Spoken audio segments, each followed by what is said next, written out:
नमस्कार दोस्तों। तो कैसे हैं आप लोग। मेरे और आपके चैनल फैक्ट्स एंड रिव्यू में आपका स्वागत है। आज की इस वीडियो में हम बात करेंगे कि आखिर वोकल फॉर लोकल का असल मतलब क्या है और वो कौन सी ऐसी बातें हैं जो एक नागरिक के तौर पे हमें ध्यान रखनी चाहिए। तो चलिए शुरू करते हैं। देश के आज़ाद होने के बाद से ही हमारा सपना था कि हम एक ऐसा देश बनाएंगे जो हर तरह के गुलामी से आज़ाद होगा और दूसरों पर निर्भर न होकर खुद से अपनी सारी ज़रूरतें पूरी करेगा। लेकिन दोस्तों, आपको क्या लगता है, क्या हमने आज़ादी के 75 साल होने के बाद भी वो हासिल किया जो सोचा था? 2021 के डेटा के अनुसार ग्लोबल मैन्युफैक्चरिंग रिस्क इंडेक्स में यूएसए को पीछे करके भारत दुनिया में दूसरे स्थान पर आ गया है। Global manufacturing risk index basically product manufacturing को लेकर दुनिया में सबसे अच्छे देशों की सूची तैयार करता है।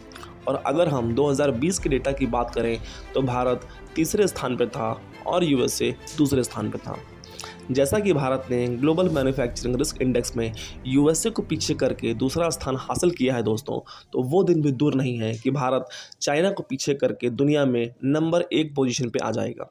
दोस्तों, यहाँ हम ये बात समझने की कोशिश करेंगे कि ग्लोबल सप्लाई चेन्स के होने के बावजूद भी सरकार देश की सप्लाई चेन्स और प्रोडक्ट्स मैन्युफैक्चरिंग को क्यों प्रमोट कर रही है।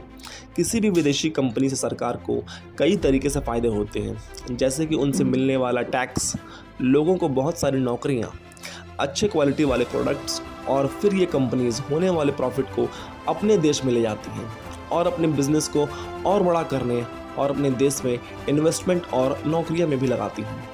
लेकिन वहीं अगर हम लोकल कंपनीज़ की बात करें जो गवर्नमेंट को टैक्स देने के साथ साथ क्वालिटी प्रोडक्ट्स मैन्युफैक्चरिंग भी करेंगी और देश में ढेर सारे लोगों को नौकरियां देने के साथ साथ हो रहे प्रॉफिट को देश से बाहर न ले जा करके देश में ही अपना वो बिज़नेस बड़ा करेंगी, अलग अलग तरीके से इन्वेस्टमेंट करेंगी, देश की जीडीपी को डायरेक्ट फ़ायदा पहुंचाएंगी। दोस्तों, अगर कोविड-19 समय की बात करें तो उस समय दुनिया के सभी देशों से फ़्लाइट और फिज़िकल कनेक्टिविटी के सारे माध्यम बंद हो चुके थे। हमारे देश में पीपीई किट से लेकर बाकी सभी मेडिकल संबंधित चीज़ें जैसे कि मास्क, ग्लव्स, फेस शील्ड, इनकी भारी कमी थी जो हमारे देश ने रिकॉर्ड समय में प्रोड्यूस की और वो देश के लिए काम आई। पूरी तरह से हुए लॉकडाउन में लोग अपने घरों से बाहर भी नहीं निकल पा रहे थे। तब इन्हीं लोकल दुकानदारों से आपको राशन के सभी ज़रूरी सामान, सब्जियां, दूध और ज़रूरी दवाइयां मिल रही थी। दोस्तों, एक सामान्य सी बात है कि लोकल मैन्युफैक्चरर जैसे चीनी मिट्टी के बर्तन बनाने वाले, खिलौने और डेकोरेशन के लिए चीज़ें बनाने वाले, देश में छोटे छोटे इन्वेस्टर और स्टार्टअप्स चलाने वाले हमारे देश की इकोनॉमी को अंदर से मजबूत और समृद्ध बनाते हैं।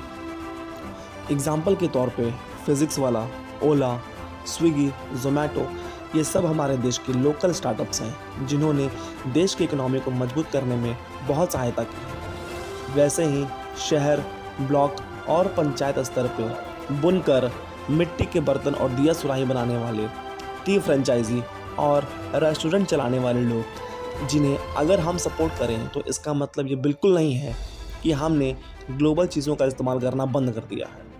दोस्तों, जो चीज़ें आज ग्लोबल ब्रांड बनी हुई हैं शायद कभी वो भी एक लोकल तरीके से शुरू की गई होंगी। तो इस दिवाली हमने लोकल फॉर वोकल के मंत्र पे न सिर्फ चलना है बल्कि अपने आसपास वाले लोगों को भी प्रोत्साहित करना है, जिससे हमारा देश ना सिर्फ तरक्की करेगा बल्कि अपने सभी लक्ष्यों को प्राप्त भी करेगा। तो दोस्तों, ये वीडियो कैसी लगी आपको कमेंट करके बताइएगा और अगर वीडियो अच्छी लगी हो तो वीडियो को लाइक करें और चैनल को सब्सक्राइब करें। Thank you so much. जय हिंद।